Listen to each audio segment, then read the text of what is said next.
Friends, this story today will make all of us think again about our lives and realize that it's really worth it to appreciate every day you live, because you never know what can happen to you. Just like in today's example, when you seem to be living a quiet life and making plans for your life, but an evil mother turns your whole life upside down, turning it into a real nightmare, first by killing two of her husbands and then trying to take the life of her own daughter in a very terrible way.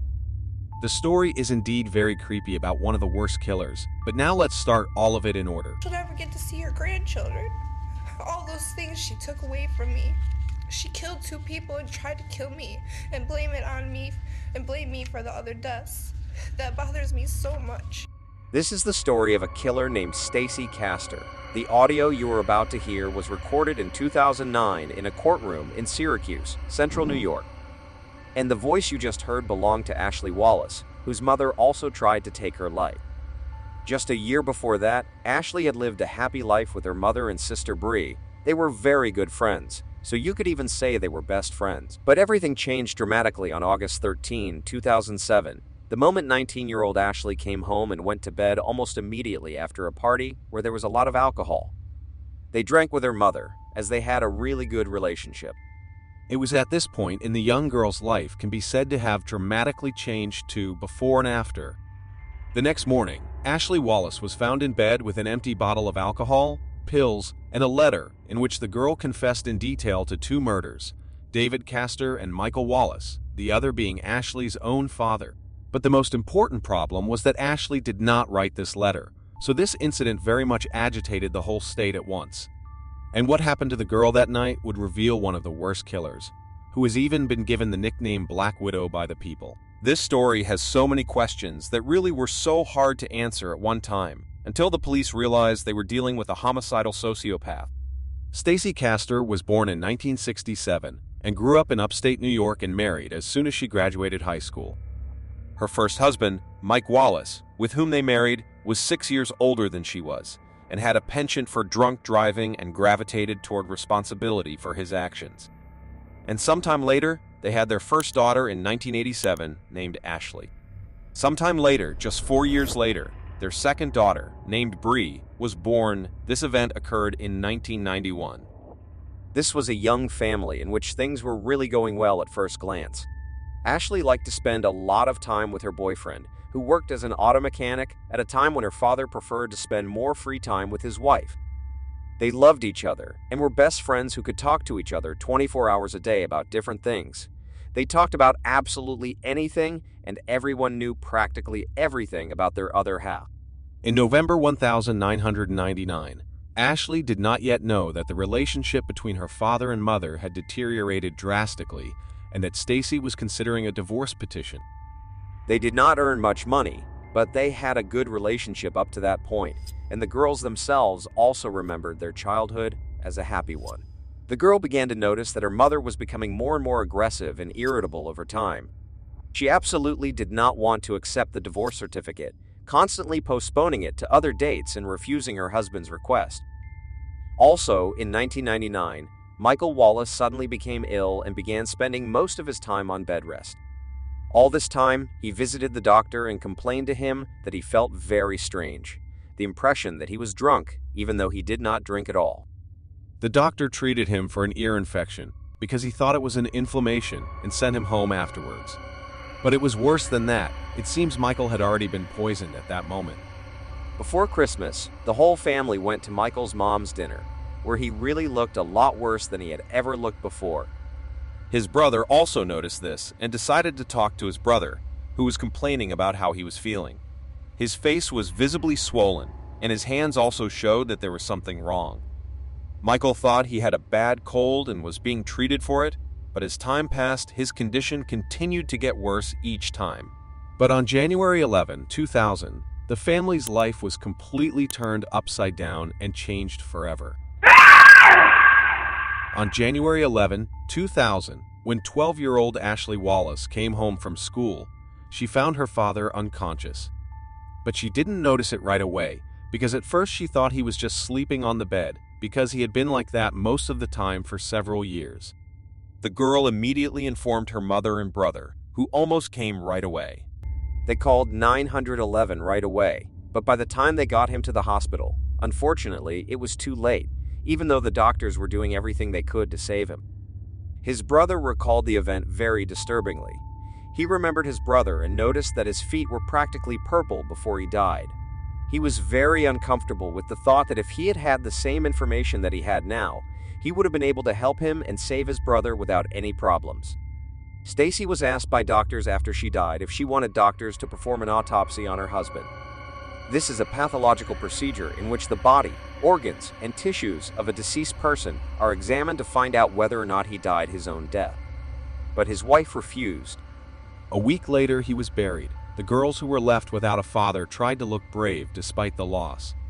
And Stacy, as a single mother, worked long hours to feed her family. But here, Ashley Wallace also recalled that she couldn't understand why her mother never cried for her husband. She thought she did it so the children wouldn't see her upset. And when she was asked why she refused the autopsy, Stacy said that Michael never liked having surgery and things like that. So she said that maybe he would have felt better if they had just had a good time. But unfortunately, the mystery of Michael's own death went into the ground with him and will be frozen for several more years. Ashley Wallace herself also recalled that her mother was almost never there for her after her husband's death. A year later, Stacy began her life again, and after such a short period of time, she found a new husband named David Castor, who was also recently divorced. Stacy Castor was also able to inherit her husband's life insurance of $55,000, which she spent on home repairs. After she got the money, she also decided to go on a trip with her daughters, so she headed to Disneyland with them to try to be a good mom to them again. Meanwhile, her new husband, David Castor, was living his life in a small town and owned a heating company. And since he himself had recently gone through a divorce from his wife, he was thoroughly enjoying his new free life until he met Stacy Castor. Of course, such behavior on the part of the mother caused very incomprehensible emotions in the girls, because how can you so quickly replace your ex-husband with a new one in just 1 year? He also agreed with the girls and said he didn't want to be a father to them because he already had children and didn't want any more. And then, on August 16, 2003, another family event occurred less than 2 years after the couple met. David and Stacy got married and were married. But it was also not without surprises. Quite strange was the fact that no member of David's family was invited to such an event, not even his own son. They just had a wedding and told absolutely no one about it. So the wife took her husband's last name, and now instead of Stacy Wallace, she becomes Stacy Castor, as we used to call her. Immediately after the wedding, life for the new family gets a little better, as they have now moved to live in his new home in Liverpool. At this point, the couple was very happy. They were doing just fine. Things were going up and things were getting better. Stacy no longer had to worry about how to provide for her children.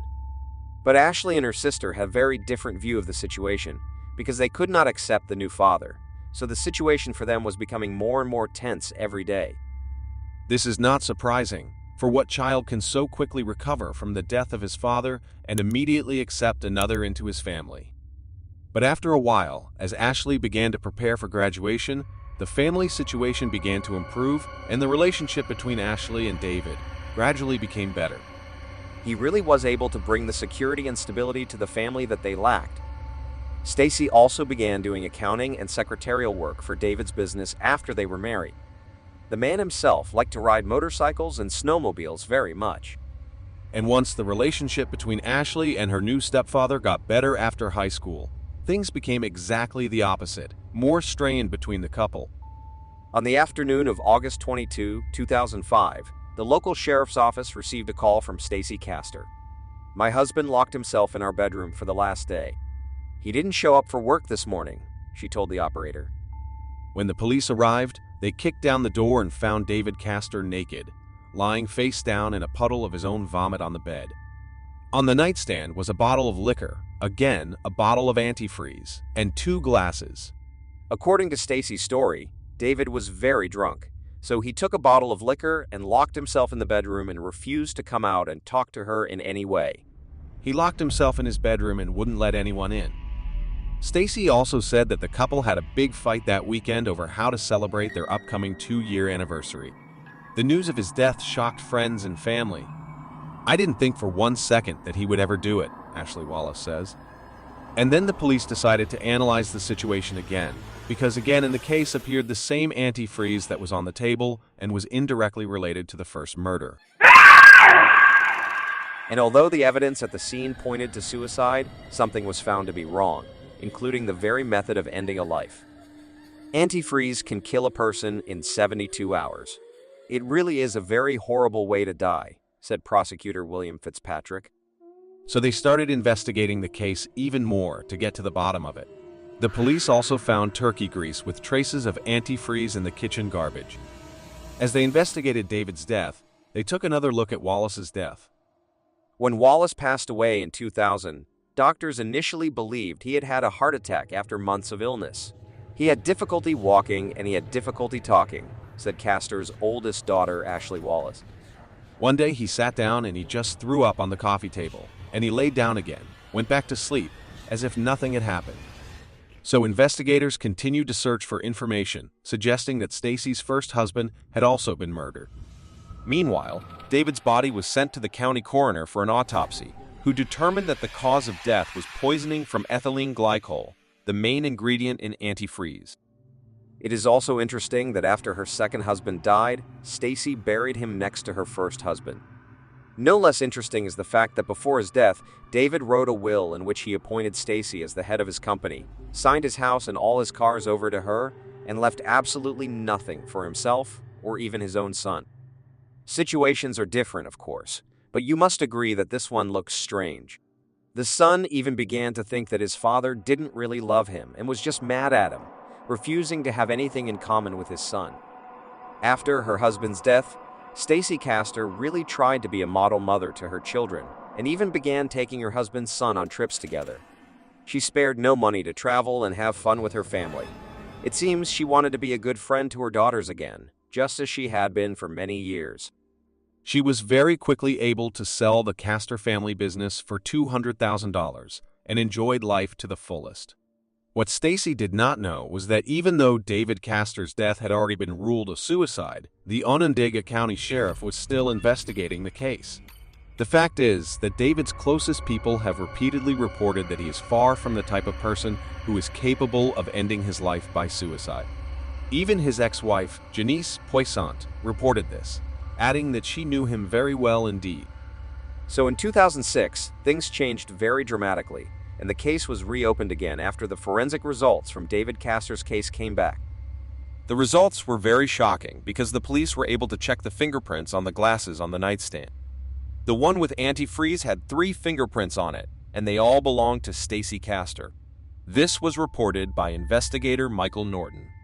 In addition, traces of David's DNA were also found on the turkey oil, as well as ethylene glycol. After that, all thoughts of suicide went into the exact opposite phase, and the police began to suspect a real premeditated murder. Police began to believe that Stacy drugged her husband, then used turkey mix to pour antifreeze down his throat when he lost consciousness. The blood tests also showed inconsistencies with what Stacy told the 911 operator. She claimed that David had been very drunk that day, but the tests showed no alcohol in his blood. All these testimonies and the results of the examination gave full facts to consider the death of David Castor as a real murder. But the police needed more evidence than a few fingerprints without eyewitness to be conclusively sure. So they decided it would be a good idea to interview Stacy Castor's first husband and the father of her daughters. And this is where the real problems begin for the girl, after the police began to realize that the ex-husband is also already dead. On September 7, 2007, 2 years after the incident, Stacy Castor is called to the police department for an interview in Onondaga County. She was informed that she would just have to close the case, so some questions had to be answered. At first she behaved quite calmly, but after the police began to ask other questions, it became apparent that the girl began to become very nervous and anxious. It was at this point she learned that the police had exhumed Wallace's body and discovered that he, too, had actually died of antifreeze poisoning, just like her second husband. Although they took her by surprise, she quickly realized what she was being accused of. In the middle of this interview, she asked for a lawyer, says investigator Michael Norton, but not before making a mistake or two. In talking to detectives, she mentioned that she had watched a TV show in which a woman had killed 2 of her husbands with antifreeze. The police then released Stacy without charging her and were allowed to tap her cell phone and home phone. They monitored her around the clock, but it was inconclusive. Although they received nothing to indicate that she was involved in their wiretapping, a week later, they did manage to intercept the 911 call, which put a final end to the case and dispelled all suspicions. Stacy Castor called the police to report that her daughter had taken pills and appeared to have something stuck in her throat. She also kept screaming and crying into the phone to deflect suspicion. When the detectives found out about it, they only worried about a worse scenario. Did this monster really try to kill his daughter afterwards? Ashley didn't answer the phone for a long time, and when medics arrived, they weren't sure if the girl could survive it. When detectives arrived at Stacy Castor's house, they found an empty vodka bottle, several empty pill bottles, and a suicide note her daughter had left. It was written on a computer and printed out, and it was in it that she confessed to having killed her father, and after that, David. So she could no longer live with it and committed suicide, according to investigator Dominic Spinelli. The next day, Ashley Wallace regained consciousness and was very surprised and confused. She was asked many questions that she could not answer. All she could see after the poisoning was a screaming man in a red shirt who kept asking her questions. What did the girl drink? With whom? What did she consume? What did she write in her suicide note? She was shocked when her sister Bree told her what had happened. I didn't kill my father, and I didn't kill my stepfather. And what's more, I didn't try to kill myself, replied Ashley firmly. In her hospital bed, Ashley told investigators that the last thing she remembered was drinking with her mother Thursday afternoon. Stacy said, "We've had a rough week. Let's go out and get drunk." Stacy mixed drinks, vodka and Sprite. I told her it didn't taste good, but she insisted Ashley keep drinking and took another sip. After that, she complied, even though she thought it was still very nasty. Ashley did everything her mother asked her to do and left. Later, her sister also came home in the evening, and it was very strange for her to see that her sister was already asleep, even though it was not too late. Stacy Castor closed the door to her room and assured her sister that everything was fine, so her sister decided not to wake her up. The next day, Ashley didn't wake up and made a very strange sound from her room that drew her sister's attention and caused her to check her surroundings. She made this noise as she exhaled. Her eyes were swollen and she looked very frightened. Ashley didn't answer any of her sister's questions and didn't wake up, which frightened her very much because it was completely out of character for her. Investigator Michael Norton says that after talking to the police, Ashley was now convinced that it was her mother who killed her father, killed David, and tried to kill her. She and her sister were now faced with a shocking new reality. When Ashley awoke, she was absolutely convinced and certain that she had not done it. So the police, led by District Attorney Fitzpatrick, ordered the immediate arrest of Stacy Castor in the hospital parking lot. William Fitzpatrick said, "This woman should have been stopped, and much sooner than she is now." That same day, she began to be accused of killing her 2 husbands, and what really shocked the community was that the mother tried to kill her daughter to save herself and pin the charges on her. After all, how could a real mother do such a thing? What could be better and more fundamental than loving your own child? And on January 13, 2009, there was a trial for Stacy Castor, 1 year after her mother tried to kill her and blamed her daughter for all her murders.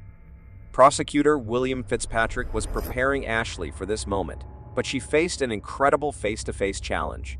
After all, she had to testify against her own mother, against the woman she had trusted her whole life and who had betrayed her. She was very worried and angry at the same time. She couldn't believe it. Stacy Castor's only plan was to convince the courtroom that her daughter had really killed her husbands. Stacy was also charged with falsifying her husband's will. On February 5, 2009, she was found guilty on all 3 charges. A month later, when she was sentenced, Ashley addressed her mother with the words, "I never knew what hate was until now. As awful as it is, this is goodbye, Mother. No matter how hard you try, I survived." Before sentencing her to 54 years in prison, Onondaga County Judge Joseph Fay said, "In my 34 years in the criminal justice system as a lawyer and judge, I have seen serial killers, contract killers, murderers of all stripes and classes. But he had to say that Mrs. Castor indeed is a monster. In February 2010, William Fitzpatrick also continued to investigate this case, specifically the 2002 murder of Stacy Castor's father, Jerry Daniels. Family members told investigators that Stacy had visited her father in the hospital, where he was being treated for respiratory problems. She brought her father an open soda for him, and although he seemed to be getting better, he died suddenly the next day. Stacy Castor was never charged with the murder of her father, or her first husband, Mike Wallace. But in June 2016, it no longer mattered. She was sentenced to 25 years to life for murder, and another 25 years for attempted murder. She was also given up to 4 more years for forging David's will to exclude his son from his first marriage.